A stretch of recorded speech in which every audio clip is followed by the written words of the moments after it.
जब मैं कोचिंग में आया था अपने टीचर के पास तो मुझे एलसीएम लेना भी नहीं आता था। अरे क्योंकि 11, 12 फिर 3 साल ग्रेजुएशन, 5 साल बिल्कुल टच छूट गया था ओके। मैथ्स का। हेलो एवरीवन, आज हमारे साथ है यश भारद्वाज और ये हमारे लक्ष्मी नगर ब्रांच के स्टूडेंट हैं और इसने बहुत बढ़िया स्कोर किया था 312, लेकिन नॉर्मलाइजेशन के बाद इसका स्कोर सिर्फ कितना बढ़ा? 317, 318 के आसपास। 317, 318 ही हुआ और ये ऑडिटर के पोस्ट पे सेलेक्ट हुए हैं। और ये आपका कौन सा चांस था यश? फर्स्ट अटेम्प्ट था। फर्स्ट अटेम्प्ट था। तो स्वागत करिए हमारे फर्स्ट अटेम्प्ट में ऑडिटर पोस्ट को प्राप्त करने वाले यश भारद्वाज से। यश, तैयारी कैसे शुरू की तुमने? मैम केडी कैंपस ज्वाइन किया था सितंबर में 2021 सितंबर। ओके। हाँ जी। मतलब मुझे इतना आइडिया नहीं था कोचिंग्स के बारे में। तो मेरे फादर भी गवर्नमेंट जॉब में ही है। क्या करते हैं फादर? पैरामिलिट्री में इंस्पेक्टर हैं। ओके। हाँ जी। तो उन्होंने सजेस्ट किया था कि इस फील्ड में जाने के लिए। मेरे को इतनी नॉलेज थी नहीं शुरुआत में। फिर कोचिंग्स का भी उन्होंने ढूंढा तो मैं लक्ष्मी नगर में ही रहता हूँ। अच्छा। हाँ जी। आपका अपना घर है लक्ष्मी नगर में? जी। ओके। तो मम्मी ने कोचिंग ढूंढी थी, पापा मम्मी ने साथ में। तो मम्मी ने मुझे बोला था कि एक बार जाके देख ले। तो वही बातचीत सब वही करके आई थी। तो मैं गया, स्टार्टिंग करी, फिर मेरे को काफ़ी इंटरेस्ट आने लगा। तो मैंने स्टार्ट किया। फिर मैथ्स में मेरे पे मैथ्स नहीं थी 11, 12 में। 10th तक की मैथ्स पढ़ी थी मैंने। तो उसके बाद लेकिन मेरे को मैथ्स में क्यूरोसिटी बहुत थी। अच्छा। बट जब मैं कोचिंग में आया था अपने टीचर के पास तो मुझे एलसीएम लेना भी नहीं आता था। अरे क्योंकि 11, 12 फिर 3 साल ग्रेजुएशन, 5 साल बिल्कुल टच छूट गया था ओके मैथ्स का। कोई काम था ही नहीं मैथ्स का मेरे पे। तो एलसीएम लेना भी मेरे को नहीं आता था। तो उसमें भी मेरे को प्रॉब्लम होती थी। बट मैं आया तो फैकल्टी बहुत अच्छी थी मतलब। तो और मैनेजमेंट ने बहुत सपोर्ट किया। अच्छा। केडी कैंपस में लक्ष्मी नगर ने। जो जब मैंने आया था तो मैंने एक वो पोस्टर देखा था, बैनर जो होता है, पैम्पलेट। तो उसमें लिखा था कि हम आपके साथ आपके सिलेक्शन तक हैं। तो वो उन्होंने बिल्कुल निभाया अपना वादा। अच्छा, निभाया। उन्होंने बोला आपको जॉन से बैच में आना है, जब तक आना है आप आओ, कोई आपको नहीं रोकेगा, बस आप पढ़ो। एज कितनी है तुम्हारी? अभी मैम 21 का होऊंगा मैं। आप 21 के होने जा रहे हैं? 20 का हूँ। ओके।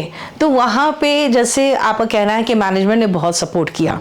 मैनेजमेंट आपको सपोर्ट किया कि जो सा भी बैच में जाना है जाके पढ़ो। वहाँ पे टीचर्स का क्या रवैया था और उन्होंने कैसे सपोर्ट किया, नहीं किया? टीचर्स मैम बहुत सपोर्टिव हैं। आपको जो भी डाउट पूछना है कभी हमेशा वो अवेलेबल रहते हैं आपके लिए। और जैसे क्लास में कोई टॉपिक समझ में नहीं आया वो फिर भी मैं 2 बार 3 बार पूछो तो वो बता देते हैं। ओके। बट चिढ़ते नहीं है, गुस्साते नहीं है? नहीं। ओके। चाहे आप कितना ही बेसिकली मैंने स्टार्टिंग में सारे सब्जेक्ट्स पढ़े थे। मैंने पूरा कोर्स लिया था। बट कुछ टाइम बाद फिर मैं सिर्फ मैथ्स पे ज्यादा फोकस देने लग गया था क्योंकि मैथ्स आपका बिल्कुल कमजोर था इसीलिए। ओके। तो मैथ्स में क्या स्कोर रहा तुम्हारा मेंस में? 90 आउट ऑफ 90। अरे वाह, 90 आउट ऑफ 90 रहा मैथ्स में स्कोर। वाह, बहुत अच्छी बात है। अच्छा, एक बात बताओ, मैथ्स में जैसे आपका कहना है कि बहुत ज़्यादा सपोर्ट किया, मैथ्स में पढ़ाया कौन आपको वहाँ पे? मैम मंजीत सर थे, है मतलब उनका नाम मंजीत वशिष्ठ सर है। उन्होंने बहुत सपोर्ट किया। बट वहाँ पे वो एडवांस मैथ्स पढ़ाते थे केडी कैंपस लक्ष्मी नगर में। ओके। तो मुझे उन्हीं से पढ़ना था। तो वो उन्होंने मुझे बोला कि जीटीबी नगर आना पड़ेगा, वहाँ पे मैं अरिथमेटिक पढ़ाता हूँ। ओके। तो फिर मैं 2 दिन उनकी वहाँ क्लास होती थी लक्ष्मी नगर में एडवांस मैथ्स की, मैं वो लेता था।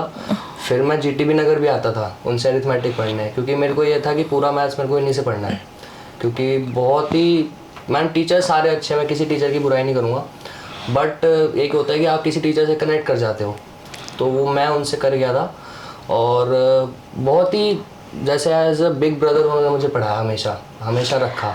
हमेशा स्टूडेंट्स क्या होते हैं ना, बच्चों से कनेक्ट हो जाते हैं और फिर बच्चा उसी टीचर से पढ़ना चाहता है जो उन्हें पढ़ा रहा है। तो ये एक जो बॉन्डिंग है ऑफलाइन का, वो शायद हम कहीं ना कहीं ऑनलाइन में थोड़ा मिस करते हैं। हालांकि मैं आपको एक छोटा सा इंसिडेंट बताऊं अपने बेटे का। वो एक बार आया तो कहा, मम्मी मैम ने सिखाया है कि अगर बीमार हो तो मैं बीमार हूँ मत बोलो कि आई वॉज सिक, मतलब मैं बीमार था, क्योंकि वो छुट्टी लिया था। तो मैम ने कहा कि मैं बीमार था मत बोलो, बोलो आई वॉज सिक। तो मैंने कहा आई वॉज सिक मत बोलो बेटा, आई वॉज इल बोलो। तो तुम मैडम हो क्या? तो वो ऐसा अपनी मैडम से कनेक्टेड था कि उसे लगा कि नहीं मम्मी गलत बता रही है। तो होता क्या है कि जब आप अपने टीचर से कनेक्टेड होते हो तो ये महसूस होता है कि बस सब कुछ हम इनसे पढ़े। केडी कैंपस में हम एरिथमेटिक और एडवांस 2 टीचर्स को देख के रखते हैं ताकि सिलेबस आपका प्रॉपरली सिस्टमैटिक तरीके से कम समय में और एफिशिएंटली खत्म हो सके। तो आपको उन्हीं से बेसिकली सारे टीचर्स अरिथमेटिक एडवांस दोनों पढ़ाते हैं। लेकिन आपका 90 स्कोर हुआ है और उन्हें आप सिर्फ एक ही टीचर पे रिलाई किए थे, तो इसका मतलब कहीं ना कहीं बनता है कि मैं टीचर से भी आज बात करूं। अच्छा एक बात बताओ, फैमिली में आपके फादर पैरामिलिट्री में, आपकी मदर क्या करती हैं? मैम वो टीचर थी बाय प्रोफेशन, अब वो हाउसवाइफ है। हाउसवाइफ है। और आपके भाई बहन? बहन है, वो ब्रांच मैनेजर है आईसीआईसीआई बैंक में। वाह, तो मतलब सारे लोग एक अच्छे जॉब ओरिएंटेड फैमिली से हो आपको, तो बस निश्चिंत हो गए अब आप? मैम सेटिस्फाई तो अभी नहीं हुआ। ओके, क्या करना है आगे? तो मेरा टारगेट एमईए है। ओके, एमईए है। तो फिर से मैं ट्राई करूंगा। अच्छा, इस बार मैं नॉर्मलाइजेशन को चांस नहीं दूंगा। नॉर्मलाइजेशन ने बहुत साथ नहीं दिया आपका, इसीलिए बिल्कुल भी नहीं दिया। बात सही है कि आपका मार्क्स बहुत कम ही बढ़ा है नॉर्मलाइजेशन, हालांकि पेपर के स्टैंडर्ड पे भी निर्भर करता है। और बेसिकली आपको हेल्प किया है ज़्यादा आपके मैथ सब्जेक्ट ने? बिल्कुल मैम, मतलब सिलेक्शन में? हाँ जी बिल्कुल मैम। तो इस बार आपको चारों सेक्शन को प्रॉपर लेके चलना पड़ेगा। रीजनिंग में क्या रहा आपका, कितना मार्क्स था? रीजनिंग में मैम 82 90 में 82। सिली मिस्टेक्स हो गई थी। बाकी मैंने ऐसा ऑब्जर्व किया है कि अगर आपका मैथ्स अच्छा है तो आपकी रीजनिंग ऑटोमेटिक अच्छी हो जाती है, क्योंकि रीजनिंग में कैलकुलेशंस वगैरह बहुत होती हैं। रीजनिंग में कॉमन सेंस होता है। हाँ जी, तो वो मैथ्स जो मेरे टीचर हैं उन्होंने मेरे को पढ़ाया नहीं, मेरे को सोचना सिखा दिया था। तो फॉर एग्जांपल मेरी जो शिफ्ट थी मेंस की, उसमें एक प्रोबेबिलिटी का क्वेश्चन आया था। तो वो क्वेश्चन आज तक किसी ने नहीं पढ़ाया, कहीं नहीं पढ़ाया। यूट्यूब पे बड़े बड़े टीचर्स हैं, किसी ने नहीं पढ़ाया। इनफैक्ट किसी को अंदाजा नहीं था कि ऐसा क्वेश्चन एसएससी पूछ सकती है। वो 12th की कोई थ्योरम लगा के उन्होंने प्रोबेबिलिटी से पूछा था, और मेरे पे 11th 12th में मैथ्स थी नहीं, तो मुझे प्रोबेबिलिटी इतनी आती नहीं थी। बट उन्होंने मेरे को सोचना सिखाया था। तो मेरे पास 3 से 4 मिनट बचे हुए थे, तो मेरा सिर्फ वही क्वेश्चन बचा था। तो मैंने थोड़ा सा लॉजिक लगाने की कोशिश करी, ऑप्शन से गया मैं। तो मेरे को जो गट फीलिंग आई, जो मेरा ऑप्शन सही लगा वो किया, और वो सही भी हो गया।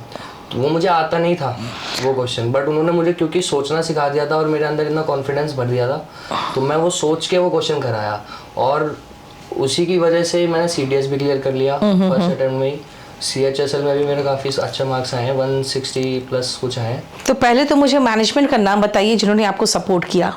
मैम मीना मैडम है, ओके, वहाँ पे केडी कैंपस लक्ष्मी नगर में।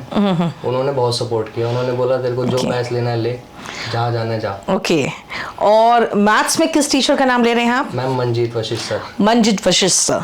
तो मंजीत सर आप भी जरा जल्दी से आ जाइए, क्योंकि जब बच्चा सारा क्रेडिट आपको दे रहा है तो आप जरूर मैं चाहूंगी कि आप भी बताएं कि क्या रहा।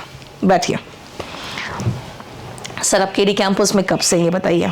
2019 से है, और ओके, और ये 2021 में। बेटा ऑफलाइन के टीचर्स पढ़ाते हैं, सिर्फ पढ़ाते हैं, बच्चों से कनेक्ट होते हैं, उनको गाइड करते हैं एक गुरु के जैसा, और गुरु के जैसा ही वो गाइडेंस देंगे आपको। हाँ, बकेती नहीं काटते। तो ये चीज़ें हम लोग को नहीं आती है, हालांकि अब तो ऑनलाइन पढ़ा के मुझे भी थोड़ा बहुत आ गया, लेकिन ये शुद्ध टीचर है जिसको मैं कह सकती हूँ एकदम प्योर ऑफलाइन टीचर, जो बिल्कुल बकेती नहीं काटते, सिर्फ पढ़ाते हैं। तो सर क्या है इसके साथ आपका क्या कनेक्शन? भाई ये तब से आपकी तारीफ किया जा रहा है। मैम 2021 में मिला था, लॉकडाउन के जस्ट बाद जो पहला बैच बना था उसी में आया था। तो 2021 वाले का इसने जैसे मिला था मुझे, तो पता लग जाता है जैसे थोड़े दिनों के बाद बच्चा कैसा है। 2021 का इसने फॉर्म भरा, 22 और ये 2021 वाला इसने फॉर्म अप्लाई करा, तो इसका रिजेक्ट हो गया स्पेक्स की वजह से। अच्छा, चश्मा के साथ आपने फोटो लोड कर दिया था, याद रखना बेटा, चश्मे के साथ फोटो लोड नहीं कर सकते हो आप। हाँ, तब ये पहली बार फिर आया, ये उदास था कि मैंने पूछ भी लिया कि चलिए, फिर ये मतलब जैसे जैसे बात हुई ना ज़्यादा, फिर वो थोड़ा ज़्यादा कनेक्शन बन गया कि सर मेरा फॉर्म रिजेक्ट हो गया, ये वो कोई बात नहीं, जो होता अच्छे के लिए होता है। इस बार फिर अप्लाई कर दी, फिर आज पेपर अब टाइम पे भी होने लग गए तो जल्दी जल्दी प्रोसेस हो गई है। फिर ये बोला सर मैं मैथ से ज़्यादा पढ़ना चाहता हूँ, मेरा मैथ से ज़्यादा वीक है और यूट्यूब पे भी ज़्यादा मैथ से के टीचर ज़्यादा दिखते रहते थे, इसको तो बोलता सर मैं मैथ्स कहाँ से पढ़ूँ, बहुत मैथ्स को सर हवा बना के रख दिया गया है। नहीं, मैथ्स ठीक है, एक सब्जेक्ट तो एसेंशियल सब्जेक्ट है, लेकिन उसको इतना हवा बना दिया ना कि बच्चा पढ़ने से पहले ये भरिया दिया जाता है कि भाई बहुत बड़ी चीज़ है। हमें नहीं लगता है सर, आप क्या पढ़ाते हैं, हम भी क्या पढ़ाते हैं, 10th का मैथ्स पढ़ाते हैं, धीरे धीरे आराम आराम से पढ़ाते रहो, बच्चा आराम से कर लेता है। कॉमन सेंस बेस्ड सारे क्वेश्चन पूछे जाते हैं ना, मगर आपको चीज़ों की समझ हो गई है तो आप वो क्वेश्चन भी कर पाएंगे जो आपने हो सकता है क्लास में वो ना कराए गए या पहले ना आए हों, नए क्वेश्चन भी बने हैं। अगर आपके कॉन्सेप्ट क्लियर और आपने चीज़ों को सोचना समझना सीख लिया कि मतलब कोई भी पर्टिकुलर क्वेश्चन उठा लीजिए, वो किसी न किसी चीज़ पे बेस होगा, वो जिस पे बेस, अगर वो चीज़ ही आपको पता है तो उसके बेस पे कितना भी घुमा फिरा के क्वेश्चन पूछ ले आप उस चीज़ को कर लेंगे। कभी स्पीड से कर लेंगे, कभी बेसिक से कर लेंगे, कभी टू द पॉइंट बात कर पाएंगे। और ज़्यादा हुआ ये बनता है कि भाई 15 मिनट में 25 क्वेश्चन करने होते Tier 1 में, वो 15 मिनट का कह करके बच्चों पे प्रेशर बना देते हैं। कोई कुछ तो ऐसे भी बोल देते हैं कि भाई मैं 10 मिनट में कर देता हूँ या 15 मिनट में कर देता हूँ, तो बच्चा तब ज़्यादा प्रेशर में आ जाता है। बच्चे को सिंपल बोला जा सकता है कि भाई अब टाइम अच्छे से मैनेज करेंगे तो 1 घंटे में से भी मैथ्स के लिए 22 से 23 मिनट आप बचा सकते हैं। 22-23 मिनट में आप मैथ का पेपर जितने आप शॉर्टकट से कर सकते हैं शॉर्टकट से करिए, जितना बेसिक से कर सकते हैं मतलब सीधी समझ से, इसी का मतलब पढ़ने के बाद जो कॉमन सेंस आपको आई है उससे करेंगे, तब भी आपका पेपर पूरा हो जाएगा। और इसका एग्जाम्पल ये है ही, इसमें मोस्टली जो क्वेश्चन पढ़ते जैसे जो प्रीवियस ईयर से आते हैं, कुछ कितने स्टूडेंट्स आए सर, बहुत सारे स्टूडेंट्स जो मैथ्स में फुल मार्क्स लेके आए, क्योंकि उनका कहना है कि मैम ऐसा कोई बहुत बड़ा out of the box question नहीं पूछ रहा है कि हमको एकदम बहुत दिक्कत हो रहा है।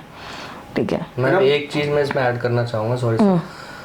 ज़्यादातर टीचर्स क्या करते हैं, वो शॉर्टकट्स बताते हैं ज़्यादातर यूट्यूब वगैरह पे जो फेमस टीचर्स हैं, मैं किसी का नाम नहीं लूँगा, बट बच्चों को वो पसंद बहुत आते हैं वो, लेकिन वो क्या करते हैं, जैसे फॉर एग्जांपल 5 क्वेश्चंस हैं तो वो 5 क्वेश्चन के 5 शॉर्टकट बताएंगे, तो कितना ही रटेंगे, नहीं रट पाते। सही बात है। सर ने क्या किया, सर ने मेरे को बेसिक बताया और शॉर्टकट भी ऐसा बताया कि वो एक शॉर्टकट 5 रुपए लगेगा, तो बताया।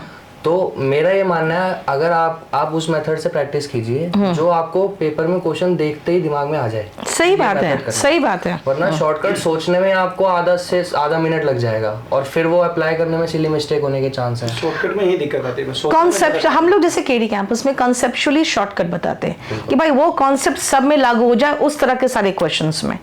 मतलब ऐसा नहीं हो कि एक बॉक्स में बना के ये शॉर्टकट इस क्वेश्चन का, ये शॉर्टकट इस क्वेश्चन का, वो पॉसिबल भी नहीं है। खुश हो मैम, सेटिस्फाइड नहीं हो अभी। ओके, सेटिस्फैक्शन कब मिलेगा आपको, जब टॉप 10 में आऊंगा। ओके चलिए, तो टॉप 10 में मुझे इंतजार रहेगा तुम्हारा यश कि टॉप 10 में आओ, क्योंकि हमने भी बहुत बड़ा इनाम घोषित किया हुआ है टॉप 10 वालों के लिए, आपको पता ही है। तो चलिए, थैंक यू सो मच। आप सभी को मैं बता दूं, टॉप 10 में आओगे तो भाई अंडर द टेबल नहीं, एकदम बिल्कुल आपको चेक काट के मैं दूंगी 15 लाख का, राइट?